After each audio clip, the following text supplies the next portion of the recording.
Hello everyone. Today we will see the next concept of this chapter, equal chords and their distances from the center. So let's start the class. In this video, we will move to the next concept of this chapter, equal chords and their distances from the center. So, in this concept, we will firstly see which is the distance of the chord from center. So, देखिए हमें इस video में सबसे पहले देखना है कि इस सेंटर से इस कॉर्ड का डिस्टेंस क्या होगा. ओके, सो मैं एक लाइन ड्रॉ कर रहा हूँ इस सेंटर से इस कॉर्ड पे. ठीक है, तो ये भी हम इसको डिस्टेंस बोल सकते हैं. ओके, यहाँ से लेके यहाँ तक के ये कॉर्ड से पॉइंट का डिस्टेंस हो सकता है. मैंने और एक लाइन सेगमेंट खींची जो कि ये भी एक डिस्टेंस हो सकता है, और यहाँ से और बहुत सारे मैं लाइन सेगमेंट खींच सकता हूँ. तो एक्चुअल इस कॉर्ड का इस सेंटर से डिस्टेंस क्या होगा वो हमें देखना है. सो देखिए, एक्चुअल डिस्टेंस इस सेंटर से कॉर्ड का होता है परपेंडिकुलर ऑन अ कॉर्ड. मतलब जो परपेंडिकुलर डिस्टेंस होता है कॉर्ड के ऊपर, सेंटर से परपेंडिकुलर डिस्टेंस क्या होता है, एक्चुअल डिस्टेंस होता है इस कॉर्ड से सेंटर पॉइंट तक के का. सो the length of the perpendicular, okay, it is the length of the perpendicular from a center point to a chord is the distance of a chord from the center. It means that ये centre से cord तक के perpendicular length ये क्या कहलाएंगी, इस cord की इस centre से डिस्टेंस कहलाएंगे. Now in this concept, from this concept we will see the theorem 10.6. So statement of theorem 10.6 is the equal chords of a circle or of congruent circles are equidistant from the center or centers. Equal chords of a circle मतलब कि कोई एक circle है और उसकी दो chords क्या है, इक्वल है. ओके, और of congruent circle, forget this term. Okay, congruent circle, ये वाली टर्म को आपको फॉरगेट करना है, अभी भूल जाना है थोड़े समय के लिए. Then firstly we complete the proof of this theorem, then discuss this term what can say. Okay, so forget this term for a minute. Now are equidistance from a centre, मतलब कि आपको क्या बोला गया, equal chords of a circle are equidistance from the centre. मतलब कि कोई circle की दो कॉर्ड्स है जो कि इक्वल है, वो दोनों कॉर्ड सेंटर से क्या है, इक्विडिस्टेंस है. मतलब कि देखिए इस फिगर में ए बी और सी डी ये दोनों कॉर्ड्स क्या है, इक्वल है. ये गिवन है हमें. Okay, A B is equal to C D. So हमें प्रूफ क्या करना है कि ये दोनों कॉर्ड्स सेंटर से क्या है, इक्वी डिस्टेंस, मतलब कि यहाँ से लेके यहाँ तक के का डिस्टेंस इज इक्वल टू यहाँ से लेके यहाँ तक के का डिस्टेंस क्या है, इक्वल है. So we have to prove OP is equal to, so this point is Q. okay, so OP is equal to OQ. ये हमें प्रूव करना है. नाउ कंस्ट्रक्शन, मैं यहाँ कंस्ट्रक्शन कर रहा हूँ, मुझे प्रूव करना है. ओके, इसलिए now I join B point and O point. Okay, and O point and D point from in this way. Okay, इस तरह से मैंने B और O पॉइंट को ज्वाइन किया और O एंड D पॉइंट को ज्वाइन किया. तो देखिए जब मैं इस B टू O को ज्वाइन करता हूँ तो एक ट्राइंगल मिल रहा है मुझे, और O टू D को ज्वाइन करता हूँ तो ये एक ट्राइंगल मिल रहा है मुझे. अगर मुझे क्या प्रूव करना है कि OP is equal to OQ, ये इक्वल मुझे बताना है. अगर मैंने इन दोनों ट्राइंगल को कॉन्ग्रुएंट दिखा दिया तो बाय CPCT से OP is equal to OQ हो जाएगा. ओके, सो कंस्ट्रक्शन मैं क्यों कर रहा हूँ, क्योंकि मैं यहाँ दो ट्राइंगल बना रहा हूँ और इन दोनों ट्राइंगल को अगर कॉन्ग्रुएंट दिखा दिया तो बाय CPCT से इनकी साइड्स भी इक्वल हो जाएंगी. और वही तो प्रूव करना है, साइड मतलब OP हो जाएगा यहाँ और इसकी साइड मतलब OQ. So OP is equal to OQ. Now so join BO and DO. Okay, now we move to the proof of this theorem. So अब देखिए मैंने दो ट्रायंगल कंसिडर किया, triangle BOP and triangle DOQ. So in triangle BOP and triangle DOQ, ये दो triangle consider किया. Now अब इन दोनों ट्रायंगल में देखो कि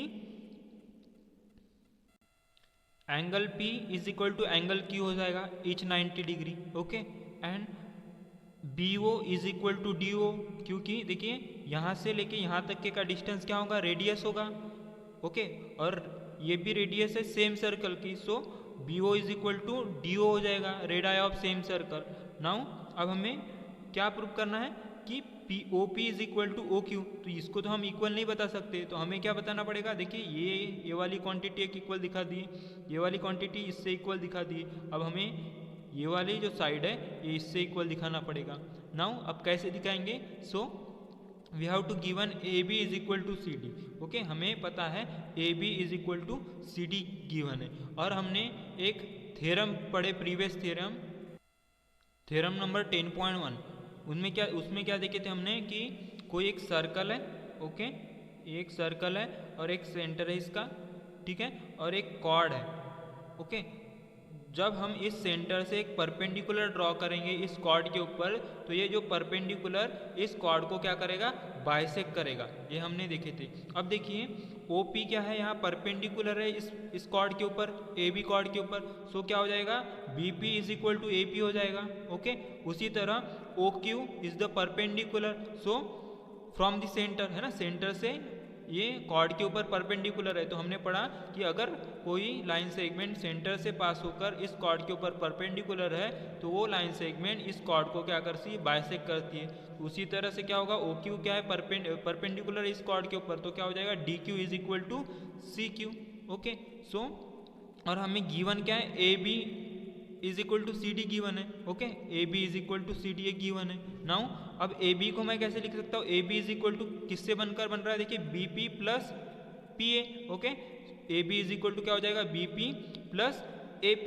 ओके, AP. उसी तरह अब देखिए BP is equal to AP होगा.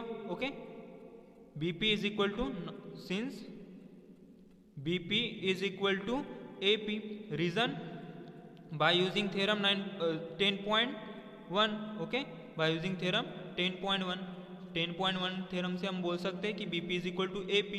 सो अब देखिए BP is equal to AP है, तो मैं AP की जगह BP रख सकता हूँ. सो क्या हो जाएगा, AB is equal to BP plus AP की जगह मैं BP रखूंगा तो BP. ओके, सो क्या हो जाएगा, AB is equal to BP plus BP twice BP. Okay, now अब देखिए CD. ओके, CD को क्या कर सकता हूँ मैं, देखिए CD को मैं लिख सकता हूँ DQ plus CQ. Okay, CD is equal to DQ plus CQ. Okay, now since हमें और पता है कि OQ क्या है, परपेंडिकुलर है, तो इस कॉर्ड को बाइसेक्ट करेंगे. So DQ is equal to CQ. Okay, since DQ is equal to CQ, इसका भी रीजन क्या होगा, by using theorem 10.1. Okay, now अब देखिए मैं CQ के जगह DQ लिख सकता हूँ. सो क्या होगा, CD is equal to DQ plus DQ. Now CD is equal to क्या हो जाएगा, twice of DQ. Okay, now मैं इधर लिख रहा हूँ थोड़ा. ओके, अब देखिए हमें पता है कि AB is equal to CD है. ओके, तो क्या हो जाएगा, AB is equal to CD है, मतलब ये वाली लेफ्ट हैंड टर्म है वो भी इक्वल हो जाएंगे. सो क्या हो जाएगा, twice BP is equal to twice DQ. Okay, twice DQ. Now 2 gets cancel, so BP is equal to क्या आ जाएगा, DQ. ओके, अब देखिए हमने BP is equal to DQ दिखा दिए. OB is equal to OD होगा, radius of same circle, and angle P is equal to angle Q each 90 degree. Okay, so BP is equal to DQ दिखा दिए. Okay, now OB is equal to OD, radius of same circle, radius of same circle, ठीक है, और angle P is equal to angle Q. Okay, angle P is equal to angle Q each 90 degree. Okay, ये 90 degree के. Now by using RHS है ना, right angle hypotenuse and side by using RHS rule, these two triangles, triangle BOP and triangle DOQ are congruent. Okay, so triangle BOP is congruent to triangle DOQ. Now अब देखिए ये दोनों triangle congruent हो गए तो क्या होगा, BP is equal to DQ हो जाएगा. Okay, and OP is equal to क्या हो जाएगा, OQ. Okay, by CPCT. Okay, so OP is equal to OQ हो जाएगा. सो मैं यहाँ लिख रहा हूँ. Okay, OQ is equal to OP is equal to OQ. इसका प्रूफ क्या होगा, CPCT. ओके, तो OQ is equal to OP, और हमें वही तो बताना था टू प्रूव में, OP is equal to OQ. So इस तरह से 10.6 थ्योरम का प्रूफ था. Now we move to the next theorem, theorem number 10.7. So I said that this term congruent circles and centers, ये टर्म्स को मैं डिस्कस करने वाला था आफ्टर थ्योरम. सो हम डिस्कस कर लेते हैं. देखिए हमने इस 10.6 थ्योरम में पढ़ा था कि कोई सर्कल है, उसकी दो कॉर्ड्स क्या है, इक्वल है, तो सेंटर से उस कॉर्ड का डिस्टेंस, दोनों कॉर्ड के डिस्टेंस क्या होंगे, इक्वी डिस्टेंस होंगे, है ना, इक्वल डिस्टेंस होगा उन दोनों कॉर्ड का सेंटर से. ये हमने पढ़ा. ओके, अब देखिए इसमें क्या बोला गया है कि कॉन्ग्रुएंट सर्कल्स की कॉर्ड्स क्या हो गई, इक्वल हो गई. Okay, so I draw congruent circle. Okay, मैंने देखिए इस तरह से कॉन्ग्रुएंट सर्कल बनाए दो, और मैंने क्या किया कि AB और CD क्या है, इक्वल हो गए. देखिए इस थ्योरम में हमें बोला गया था कि एक सर्कल थी और एक सर्कल की दो कॉर्ड्स थी. अब हमें दिया हुआ है कि दो सर्कल्स है जो कि कॉन्ग्रुएंट है और उन दोनों की कॉर्ड्स क्या है, इक्वल हो. Okay, so AB is equal to क्या हो जाएगा, CD हो जाएगा. नो, ये हमें गिवन है. Okay, if AB is equal to CD हमें गिवन है, सो देन हमें प्रूव करना है कि ये वाली जो सेंटर से यहाँ तक का डिस्टेंस और ये वाले सेंटर से यहाँ तक का डिस्टेंस क्या होगा, सेम होगा. So then if CD is equal to AB is equal to CD, then OM is equal to O'B. ये हमें क्या है, प्रूव करना है. तो हम कैसे करेंगे, देखिए मैंने क्या किया, कंस्ट्रक्शन किया, यहाँ ज्वाइन किया BO एंड ज्वाइन किया DO'. ओके, अब देखिए दोनों ट्रायंगल बन गए. ओके, ये दोनों ट्रायंगल बन गए. अब इन दोनों ट्रायंगल को मैंने कॉन्ग्रुएंट प्रूव कर दिया बाय RHS से. इसी तरह से हमको उन्हें क्या करना है, कॉन्ग्रुएंट दिखाना है. ठीक है, फिर बाय CPCT से क्या हो जाएंगे, दोनों ट्रायंगल अगर कॉन्ग्रुएंट हो गए तो क्या हो जाएगा, OM is equal to O'B. Okay, so same तरीका है प्रूव करने का. So we move to the next theorem 10.7. So 10.7 theorem is chords a distance from the center of a circle are equal in length. देखिए just reverse है ना. हमने 10.7 theorem में देखा कि अगर दो कॉर्ड्स इक्वल है तो उनका डिस्टेंस, है ना, सेंटर से उनका डिस्टेंस क्या होगा, सेम होगा. अब हमें दिया हुआ है कि इस सेंटर से इन कॉर्ड का डिस्टेंस, इन दोनों कॉर्ड का डिस्टेंस क्या है, सेम है. ओके, मतलब हमें दिया हुआ है OP is equal to OQ is given. Okay, we have to prove कि AB, ये दोनों कॉर्ड्स क्या होगी, इक्वल होगी, ये प्रूव करना है. So AB is equal to CD. So अब हम क्या करेंगे, वही कंस्ट्रक्शन करेंगे. क्या करेंगे, join BO and join DO. Okay, हमने दोनों को ज्वाइन कर दिया. So join BO and DO, we get two triangles, triangle BOP and triangle DOQ. अब इन दोनों ट्रायंगल को अगर हमने कॉन्ग्रुएंट दिखा दिए, ओके, तो क्या हो जाएगा. अब देखिए हमें क्या गिवन है, OP is equal to OQ given है, और OB is equal to OD हो जाएगा क्योंकि रेडियस ऑफ सेम सर्कल, और angle P is equal to angle Q हो जाएगा. ओके, सो हम इन दोनों ट्रायंगल को कॉन्ग्रुएंट दिखा सकते हैं. Okay, so in triangle BOP and triangle DOQ, यही ट्रायंगल है BOP. Okay, BOP and triangle DOQ. ये दो ट्रायंगल लिया। ओके, अब देखिए इसमें क्या दिया हुआ है हमें given OP is equal to OQ। Okay, OP is equal to OQ given है, तो OP is equal to OQ, reason is given. Okay, ये गिवन दिया हुआ है। नाउ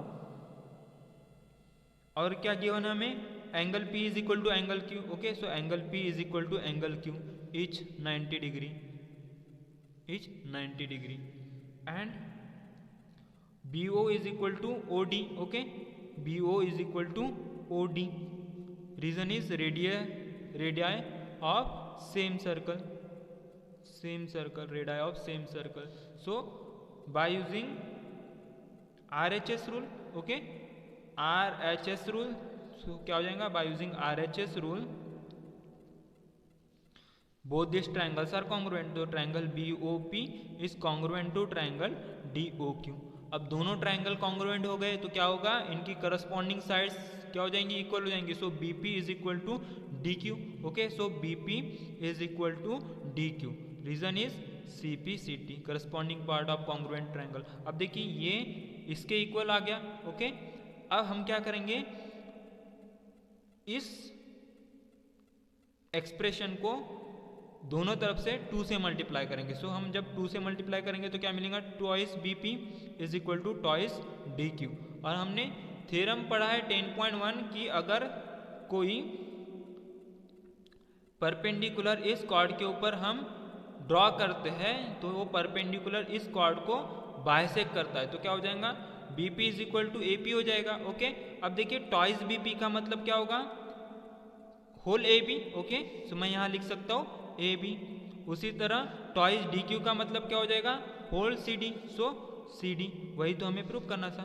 ओके, सो इस तरह से 10.7 थ्योरम भी क्या कहता है कि अगर सेंटर से दोनों कॉर्ड इक्वी डिस्टेंस पे है तो दोनों कॉर्ड भी क्या होंगे, इक्वल होंगे। Okay, so just vice versa था 10.6 का। सो we will solve the examples of exercise number 10.4 in next video। so मिलते हैं नेक्स्ट वीडियो में।